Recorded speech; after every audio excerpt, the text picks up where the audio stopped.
Crystal Palace versus Fulham. It was a 2-1 victory for Crystal Palace. 37 possession going to Palace, 63 going to Fulham. 17 shots with 6 on goal for Palace.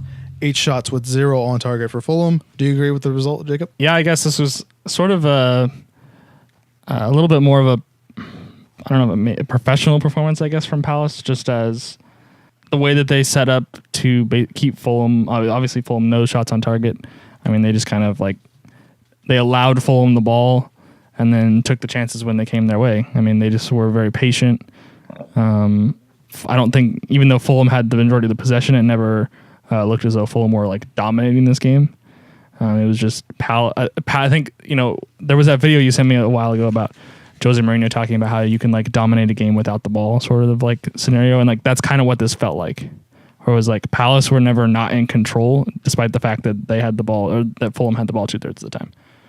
So I was disappointed in Fulham, especially. I was hoping that, the way they came back against Brighton last week to win that game 4-2, that would hopefully kind of spur them forward, because they need all the points they can get to get out of the relegation zone. But they just couldn't get it together this week. Yeah, it's also a big game for Palace because they were starting to fall into the relegation battle, and this kind of props them back up. Yeah. Straightens their back out. Just like how Chelsea was, a lot of passes, but they didn't really do anything until obviously the 5 scoring opportunities. But Fulham lacks a difference maker, I guess, or some kind of just surge.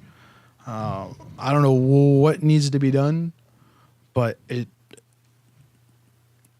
don't know. They're just a team that just lacks a team. They don't feel like a team. They feel like a bunch of individuals out on the pitch, I guess, is what I'm trying to say. Yeah.